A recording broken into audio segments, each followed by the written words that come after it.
dalam kondisi sehat walafiat, bisa melaksanakan ibadah puasa, dan sekaligus juga pada saat yang sama kita melaksanakan tugas dari pasca sarjana, melaksanakan perkuliahan. Sekali lagi, ini adalah perkuliahan pertama di bulan Ramadan, banyak kegiatan, jadi kita harus berbagi dengan kegiatan yang lain.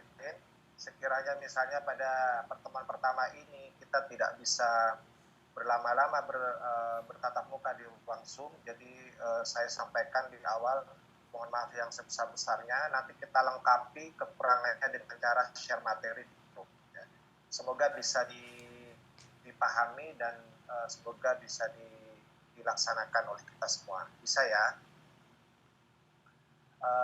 Baik, saya minta waktu beberapa menit, teman-teman memperhatikan. Kita ambil pokok-pokoknya saja, poin-poinnya saja, selama beberapa menit. Sementara fokus ke materi yang akan disampaikan. Sekali lagi kita ke pokok-pokoknya saja ya. Nanti detailnya bagaimana bisa dipelajari sendiri melalui materi yang akan kita share. Saudara sekalian, berbicara pajak itu sebenarnya amanat konstitusi ya. Jadi kita sebagai wajib pajak, sebagai wujud warga negara yang baik, yang taat bayar pajak, itu sebenarnya sedang melaksanakan amanat dari konstitusi ya. Undang-Undang Dasar 45 kita, terutama pasal 23A itu memberikan informasi kepada kita bahwa semua warga negara itu diwajibkan untuk membayar pajak. Jadi atas dasar kepentingan negara, keperluan negara, itu semua warga negara wajib pajak itu harus bayar pajak. Ya. Dan itu semuanya ditetapkan dengan undang-undang. Jadi negara dalam memungut pajak kepada seluruh warganya itu dasarnya adalah konstitusi dan kemudian juga undang-undang turunannya, jadi peraturan perundang-undangan turunannya, termasuk undang-undang tentang perpajakan. Nah, jadi itu poin pertama yang perlu saya sampaikan. Sekali lagi, kewajiban membayar pajak ini ya, amanat konstitusi. Jadi kita sedang ingin menjadi warga negara yang baik. Salah satu bentuk wujudnya adalah berkontribusi terhadap negara. Nah, ini juga bagian dari demokrasi kalau kita kaji dalam perspektif ilmu sosial yang lain, ilmu sosial politik ya. Jadi salah satu wujud demokrasi adalah bagaimana masyarakat atau rakyat itu juga berpartisipasi dalam pengelolaan ekonomi negara. Oleh karena itu, walaupun ini sebagai beban, tapi sebenarnya ini juga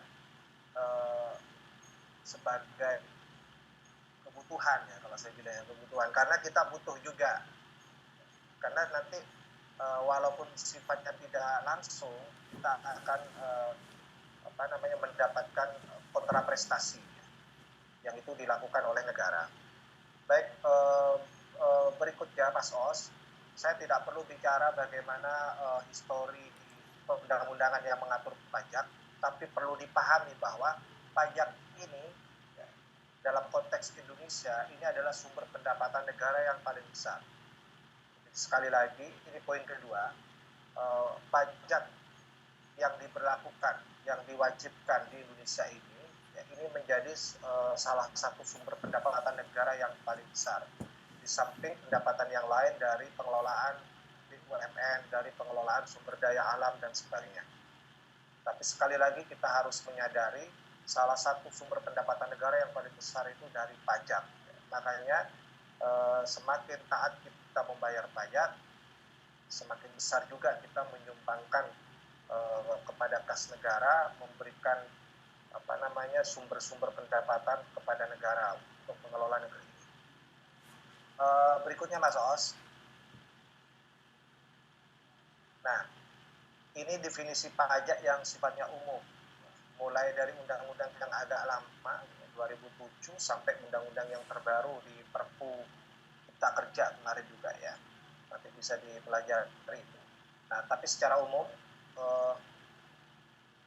unsur yang harus dipahami dalam pengertian pajak itu yang pertama adalah pajak itu harus dipahami sebagai kontribusi wajib kepada negara. Jadi sekali lagi ini adalah kewajiban. Ini sekaligus juga kritik bagi para pihak yang menggratiskan pajak.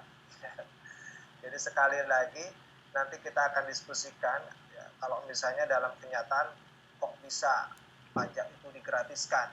Ya, padahal dalam undang-undangnya pajak itu wajib bagi setiap orang yang berkategori wajib pajak. Ya. Kemudian unsur yang kedua yang harus dipahami dalam pengertian pajak ya, adalah itu dianggap terutang. Jadi kontribusi wajib kepada negara itu dianggap sebagai sesuatu yang terutang dan harus dibayar oleh pribadi atau badan hukum maksudnya ya. Itu unsur yang kedua. Unsur yang ketiga, semuanya itu diberlakukan dengan sifatnya yang memaksa. Ya karena wajib maka sifatnya harus memaksa, mau tidak mau harus bayar. Ya. Jadi tidak boleh itu ada mohon maaf ya, ada kepentingan-kepentingan yang sifatnya non hukum atau sifatnya politis ya.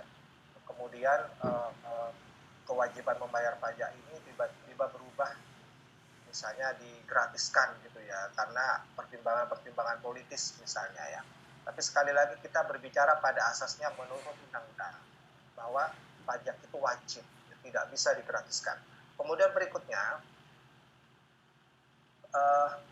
itu harus dilaksanakan berdasarkan undang-undang. Jadi tidak sembarangan diwajibkan, tidak sembarangan dipaksakan, tapi juga ada dasarnya. Dasarnya adalah undang-undang. Tadi sudah saya sebutkan, ya, kalau kita baca konstitusi itu di pasal 23A itu sudah disebutkan secara eksplisit, dan juga undang-undang turunannya ya, hingga yang terbaru pada tahun ini ya. Kemudian berikutnya lagi, unsur berikutnya, ya, pajak itu punya karakteristik yang khas, ya, tidak dapat secara langsung kita mendapatkan prestasi.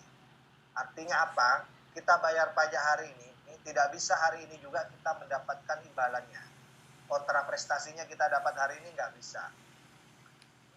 Beda dengan retribusi. Ya, kalau retribusi itu kita bayar sekarang juga kita bisa menikmati imbalannya apa.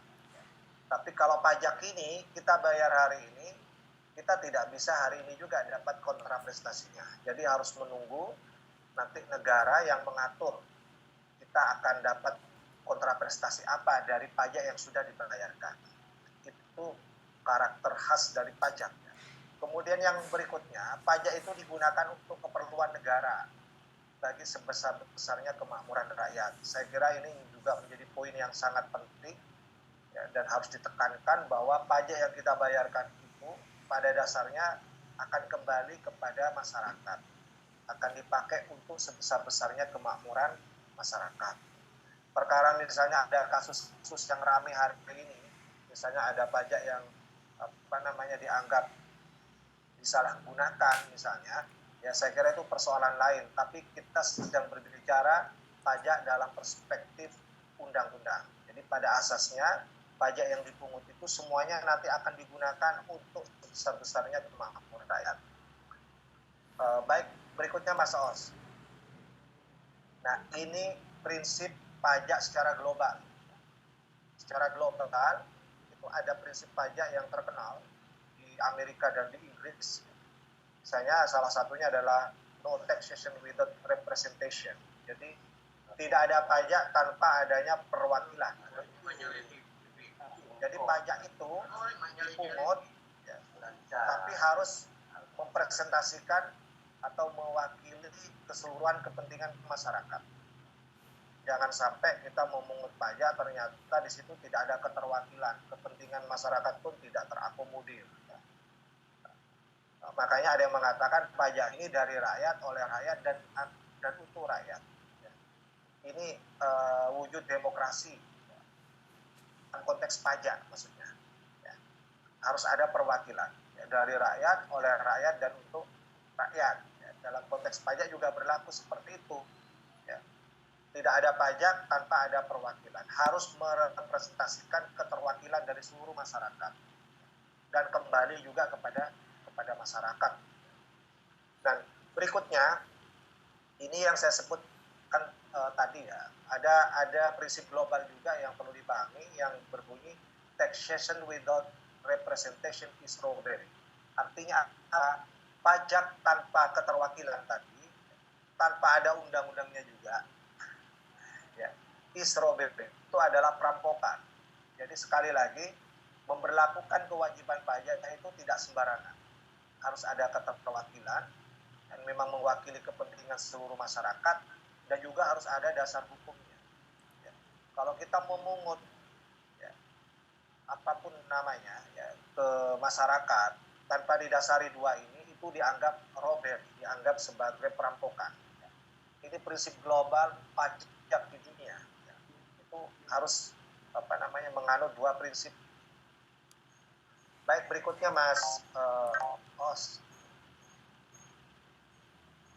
Mas Os. Nah, ini definisi perpajakan oleh para ahli ya. Saya kutip satu saja karena waktunya terbatas ya. Disampaikan oleh Rahmat Sumitro ya. Jadi pajak itu adalah bentuk iuran rakyat kepada kas negara berdasarkan undang-undang seperti yang saya sampaikan tadi. Jadi rakyat itu ingin berkontribusi untuk negaranya. Makanya difasilitasi dengan undang-undang pajak. Undang-undang pajak memberikan kesempatan kepada rakyat untuk berkontribusi, ikut membiayai penyelenggaraan negara. Nah, tapi jangan khawatir, itu ada timbal balik, walaupun sifatnya tidak langsung. Jadi masyarakat bayar pajak itu tetap dapat kontraprestasi, dapat timbal balik. Tapi tidak secara langsung. Misalnya saya bayar pajak sekarang, ya, nanti bulan depan atau bahkan tahun depan dapat fasilitas umum yang saya nikmati menjadi lebih baik. Misalnya jalan raya yang, mohon maaf, kalau sekarang musim hujan banyak yang berlubang, ya. Tapi dengan kita taat membayar pajak, harapan kita negara nanti akan memanage pajak yang kita bayar itu untuk memperbaiki fasilitas umum, fasilitas publik yang kita nikmati setiap hari. Nah, itu tidak langsung, ya. Tidak langsung kita bayar pajak sekarang, langsung kita minta tolong, misalnya tolong jalannya diperbaiki misalnya ya. Karena saya sudah bayar pajak, nggak bisa begitu. Jadi sekali lagi kontraprestasinya tidak langsung, bisa menunggu yang sabar. Ada diatur bagaimana pajak dibayarkan itu digunakan sebesar-besarnya untuk kepentingan publik, memperbaiki fasilitas publik. Atau dalam bahasa yang lain, ya, peralihan kekayaan dari pihak rakyat kepada kas negara untuk membiayai pengeluaran rutin. Tapi surplusnya itu digunakan untuk public saving yang merupakan sumber utama untuk membiayai public investment. Ini definisi pajak menurut para ahli. Silakan Mas Os karena waktunya mepet kita Mas Os ya. Dilanjutkan lagi. Nah, ini unsur-unsur yang harus ada di dalam kegiatan perpajakan. Jadi kalau berbicara pajak itu harus ada undang-undangnya. Kita punya undang-undang pajak ya. Kemarin kalau nggak salah di Perpu Cipta Kerja itu ya, yang berusaha mengharmoniskan antara Undang-Undang Nomor 7 tahun 2021 itu dengan Undang-Undang Nomor 1 tahun 2022 ya. Bagaimana di situ diharmoniskan supaya hubungan keuangan antara pemerintah pusat dengan pemerintah daerah itu berjalan sinkron, berjalan harmonis, tidak tumpang tindih. Maka dikeluarkanlah Perpu Cipta Kerja yang kemarin ramai diperbincangkan itu. Ya. Nah, kita tidak sedang berbicara dalam konteks politik, tapi kita berbicara dalam konteks hukum. Ya, kita pahami isinya, apakah ini baik atau tidak, ya, atau patut atau tidak diberlakukan. Ya. Nanti kita bisa diskusikan pada kesempatan yang lain. Berikutnya ada fiskus. Ya, Fiskes itu pemungut yang diberikan kewenangan oleh undang-undang. Ya. Jadi mereka memungut pajak itu tetap dasarnya adalah kewenangan yang diberikan oleh undang-undang. Kemudian ada subjek pajak. Kemudian ada objek pajak. Objek pajak ini bisa juga berupa keadaan, perbuatan, dan peristiwa. Jadi misalnya keadaan kita yang gajinya tinggi dan beli barang mewah, ya. Sebuah keadaan yang kemudian mengharuskan kita bayar pajak itu berbeda dengan orang lain. Ya, karena keadaan-keadaan tertentu, ya, maka pajak yang dikenakan itu bisa berbeda dengan yang lain. Makanya ini juga sebenarnya pajak berfungsi sebagai pemerataan ekonomi. Jadi orang kaya yang setiap hari beli barang-barang mewah itu kena PPN, dan itu nanti tidak hanya untuk dirinya sendiri tapi juga bisa disumbangkan untuk kepentingan umum, termasuk mereka-mereka yang berkategori bukan orang kaya. Ya. Jadi sebenarnya kalau pajak itu diterapkan dengan sungguh-sungguh, ya, dengan sungguh-sungguh itu juga bisa berfungsi untuk pemerataan ekonomi. Ya. Orang-orang kaya yang banyak uangnya, rajin beli barang-barang mewah, itu harus bayar pajak, dan pajak itu akan digunakan untuk kepentingan umum, kepentingan publik, termasuk masyarakat yang tidak berkategori kaya. Ya. Tuh, keadaan-keadaan tertentu yang kadang-kadang kita harus pahami. Kenapa beda bayar pajaknya? Ya karena keadaannya berbeda. Begitu. Kemudian yang harus ada dalam pajak itu, ya, tujuannya itu semuanya adalah untuk kepentingan masyarakat. Ya, sekali lagi, ini ruh dari pajak. Salah satunya adalah semua yang dipungut dari pajak itu harus digunakan sebesar-besarnya untuk kepentingan masyarakat. Berikutnya Mas Oos. Nah, ini ciri pajak yang saya sampaikan tadi. Ya. Saya ulangi sekali lagi. Ya. Dapat berupa pajak langsung dan tidak langsung. Ya. Pajak langsung itu maksudnya begini. Ya. Mungkin ini istilah yang perlu kita pahami secara teori, ya. Pajak langsung itu maksudnya pajak yang dikenakan kepada orang yang bersangkutan, sebagaimana yang tertera namanya. Ya. Tidak bisa diwakilkan, seperti kendaraan bermotor, ya kan. Ya, yang dikenakan pajak adalah orang yang namanya di situ, tidak bisa diwakilkan.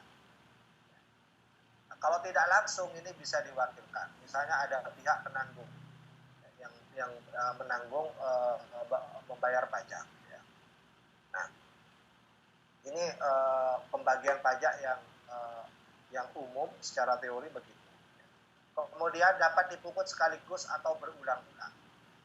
Berulang-ulang maksudnya secara rutin.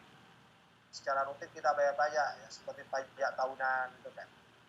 Nah, itu secara rutin. Tapi kalau yang dipungut sekaligus, seperti kita mohon maaf ya, yang rajin mengisi acara honorariumnya besar-besar itu langsung dipotong pajak, bayar lunas. Jadi itu dipungut sekaligus, ya, pada waktu itu. Ya, pada waktu dibayarkan honorariumnya itu sudah dipastikan sudah bayar pajak. Tapi kalau yang berulang-ulang, ya seperti pajak tahunan yang biasa kita lakukan. Ya. Kemudian berikutnya, ciri pajak itu dapat dipaksakan. Tadi sudah saya bilang, ini wajib. Ya. Tidak ada yang gratis. Jadi ini wajib. Kalau tidak bayar harus dipaksa bayar. Kalau tidak mau ada dendanya. Ada sanksinya, ada sanksi administrasi, ada sanksi pidana. Ya. Sanksi pidana misalnya berupa denda.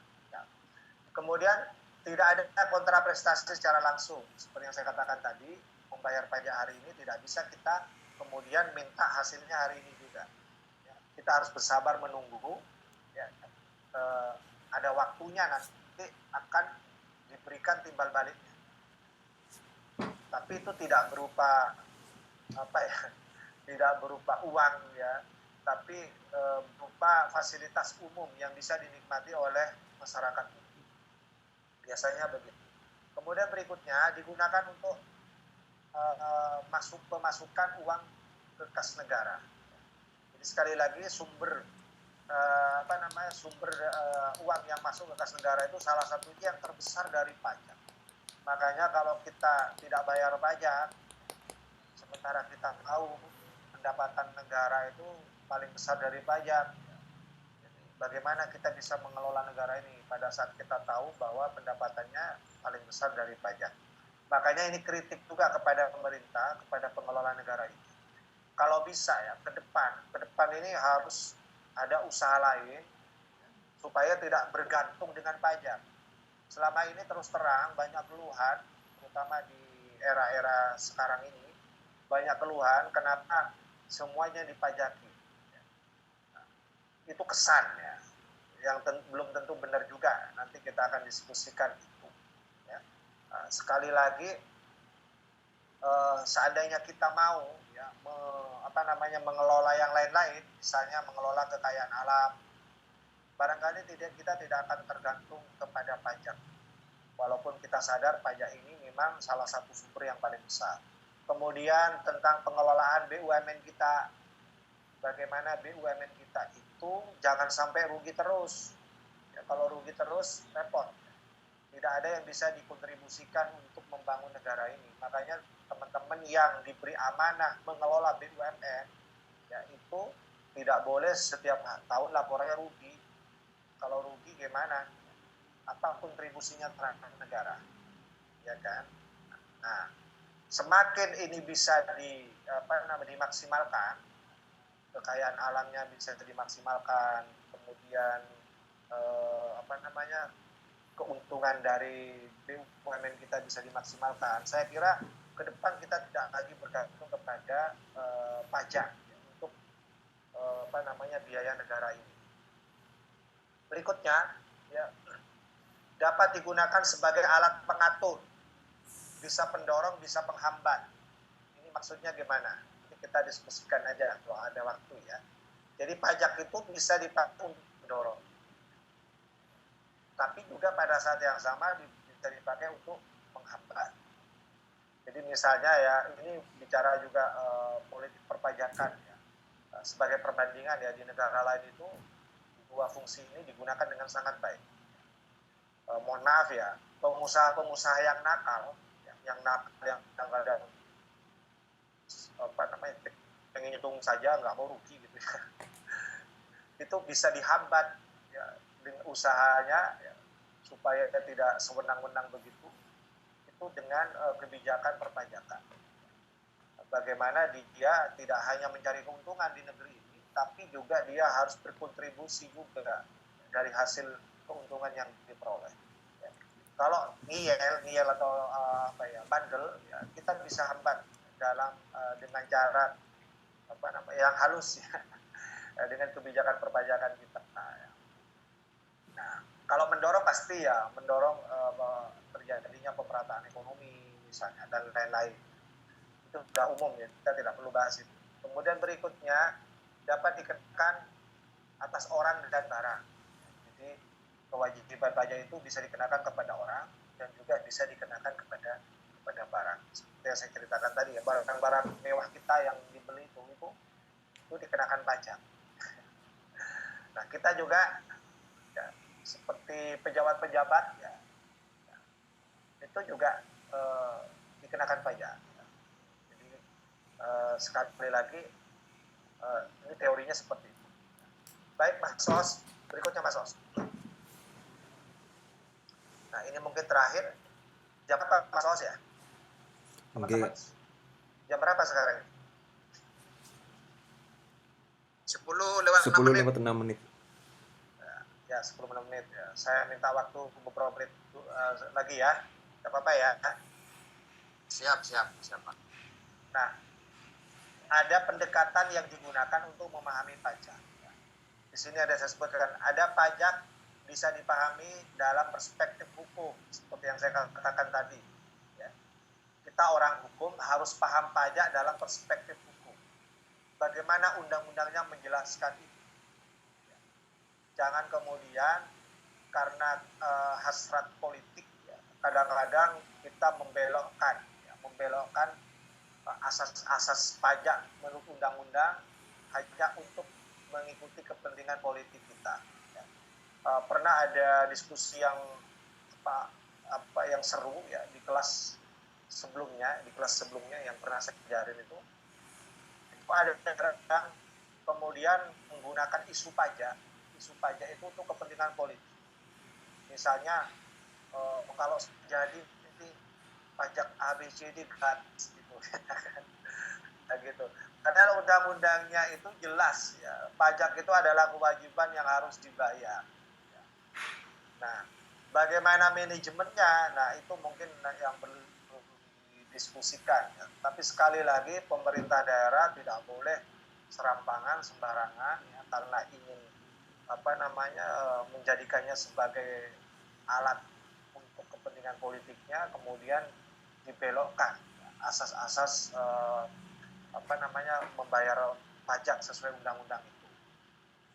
Jadi sekali lagi kita orang hukum ya, kita belajar pajak dalam perspektif hukum, bagaimana undang-undang menjelaskan itu. Ya.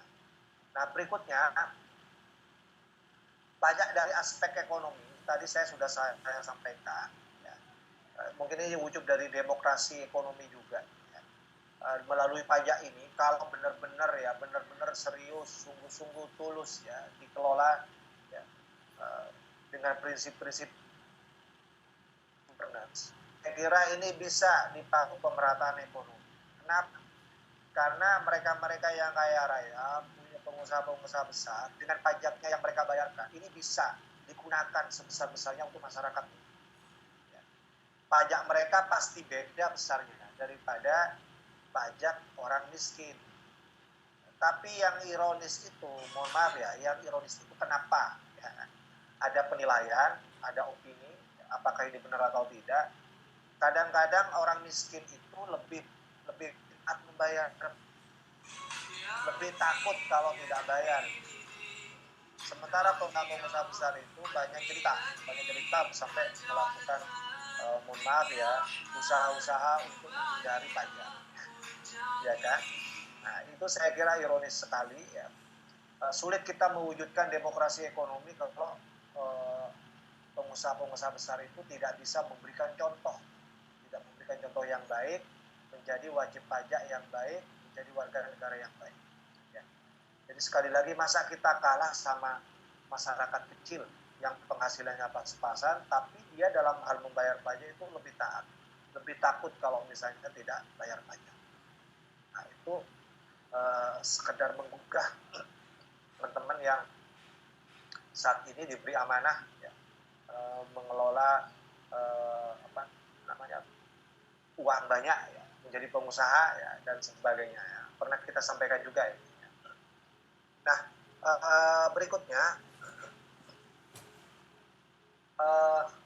banyak dari aspek sosiologi ya, kita juga bisa memahami. Jadi secara sosiologis tadi sudah saya sampaikan, melalui pajak ini ya, orang kaya, orang miskin, orang yang punya jabatan dan tidak punya jabatan, termasuk juga pemerintah, itu sebenarnya berkesempatan untuk berhubungan, berinteraksi ya, dalam konteks demokrasi ekonomi.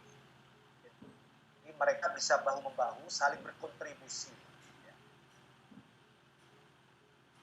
membiayai supaya bisa membangun kesejahteraan masyarakat. Nah, saya kira ini baik ya, kalau berjalan sehat. Jadi kalau berjalan sehat, dalam konteks sosiologis ini baik. Karena apa? Karena semua orang itu dibangun kesadaran kontribusi untuk walaupun dalam kondisi sulit, tapi kepeduliannya tetap bisa diwujudkan. Saya jadi teringat itu kemarin menyimak ceramahnya siapa itu ya, Ustadz di masjid itu ya. Kita bisa belajar dari sahabat Ansor ya, kaum Ansor tuh ya. Ketika dalam kondisi sulit ekonomi, tapi mereka punya kepedulian mendahulukan kepentingan saudaranya yang kita sebut dengan kaum muhajirin dalam ayat itu disebutkan wa yu'thiruna ala anfusihim walau kana bihim khasasa, ya. Orang-orang Ansor itu lebih mendahulukan kepentingan saudaranya dari kaum Muhajirin walau kana bihim khasasa, walaupun mereka dalam kondisi sulit.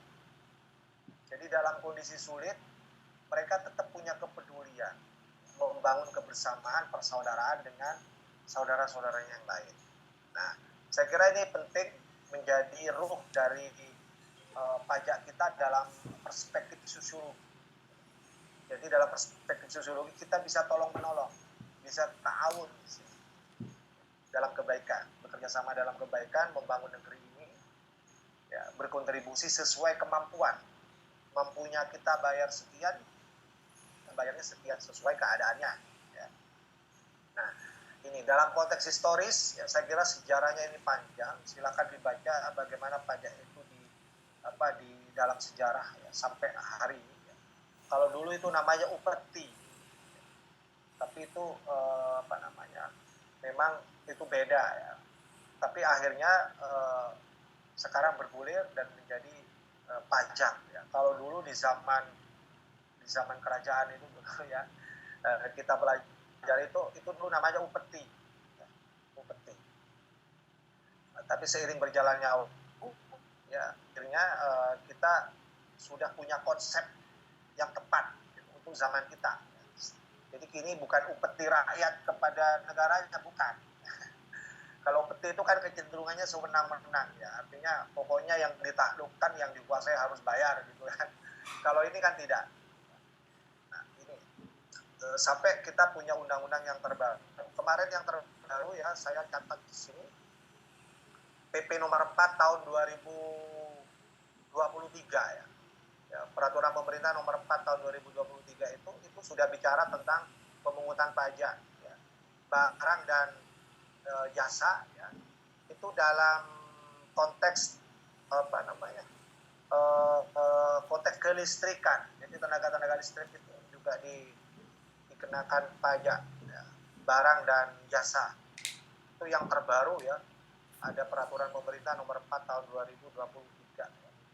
Ya. Jadi sekali lagi sejarah perundang-undangan pajak itu sangat panjang dan tidak bisa kita ceritakan semuanya di sini. Dari aspek keuangan juga tadi sudah saya jelaskan, sekali lagi sumber keuangan negara yang paling besar itu dari pajak. Dari aspek pembangunan kita harus memahami bahwa pajak ini akan dipakai untuk kepentingan pembangunan. Jadi bukan untuk yang lain-lain. Saya mohon maaf, ya, saya agak risih kalau misalnya ada opini begitu pajak itu sudah dibayarkan itu kemudian disalahgunakan, diselewengkan gitu, ya. Nah, padahal itu tujuan utamanya adalah untuk pembangunan, untuk kemakmuran sebesar-besarnya masyarakat kita. Ya. Nah, makanya kemarin diwanti-wanti oleh Pak Presiden, oleh pemerintah, ya, supaya petugas-petugas pajak ini, pejabat-pejabat pajak ini memberi tauladan yang baik, memberi contoh yang baik. Ya. Jangan kemudian ada penilaian bahwa mereka enak-enak bergelimang harta, ya, kemudian memamerkan kekayaannya, ya, memamerkan barang-barang mewahnya, ya kan. Pada saat masyarakat itu digenjot untuk membayar pajak. Nah, itu saya kira pemandangan yang kurang baik. Dan saya setuju itu dengan himbauan Pak Presiden, dan itu juga memberikan semacam peringatan, ya, kepada teman-teman yang diberi amanah dalam pengelolaan pajak itu, ya, supaya menjadi contoh yang baik, ya, kepada masyarakat, ya, bahwa pajak yang dibayarkan itu sejatinya memang untuk kepentingan masyarakat sebesar-besarnya. Saya kira itu, Mas Oos, yang bisa saya sampaikan. Dan slide yang lainnya ada berapa slide ini, Mas Oos? Masih banyak sebenarnya, sekitar 60-an kalau full. Ya kita kikil saja, Mas Oos. Okay. Pertemuan hari ini saya nggak bisa lama karena saya masih ada acara. Seperti yang saya sampaikan di awal tadi, pertemuan pertama tidak apa-apa dulu pemanasan. Jadi pemanasannya kita tahu dulu secara umum pajak seperti itu. Sebelum kita masuk ke hukum pajak, kita memang pemanasan dulu. Ini kalau saya sebut ini pemanasan. Kita tahu dulu pajak secara umum. Asas-asasnya bagaimana, unsur-unsurnya apa saja. Ya. Saya kira ini sudah umum juga dipahami, tapi saya hanya sekedar menyegarkan ingatan Bapak Ibu sekalian bahwa hari ini kita akan belajar hukum pajak. Sebelum kita masuk ke hukum pajak, kita segarkan lagi ingatan kita tentang pajak secara umum. Nah, sebelum ditutup, barangkali ada yang mau disampaikan, silahkan. Sudah jam berapa ini? Mohon maaf, saya tanya jam terus.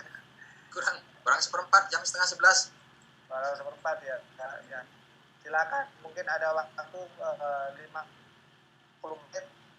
Jika ada yang mau disampaikan, silakan Mas Saiful. Mungkin ada yang mau disampaikan, atau teman-teman yang lain. Pak Taufik sama Pak Yusuf masih bergabung ya?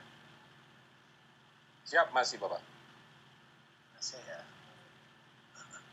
Kalau saya cukup, Silakan, Pak Dokter. Cukup ya? Cukup. Cukup. Ya, Pak alhamdulillah. Kapak mungkin, Ya. Pak Kapak Om. Pak Yusuf, ada yang mau disampaikan?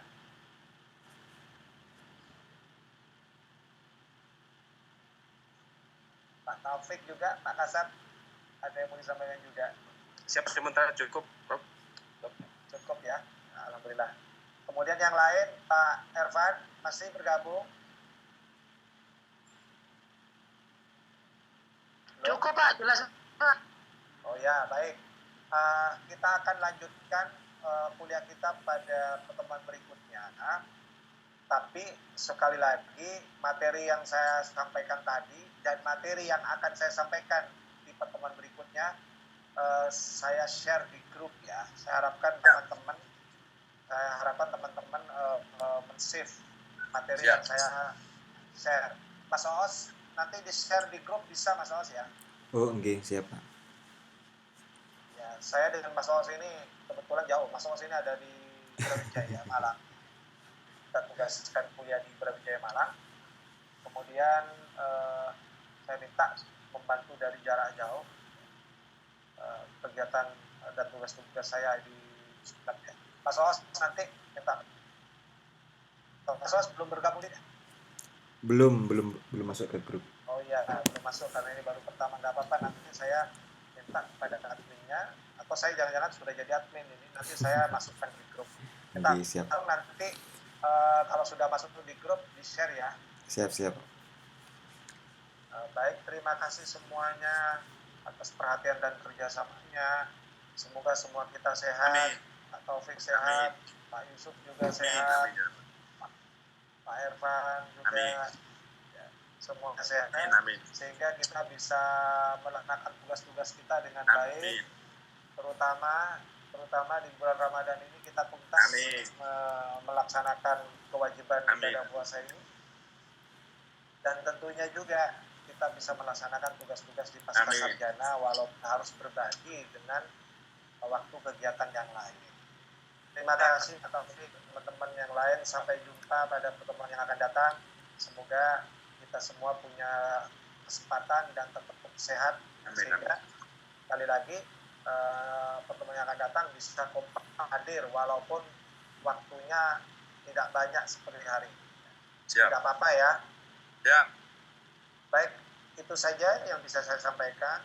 Sekali lagi terima kasih atas perhatian dan kerjasamanya. Saya akhiri.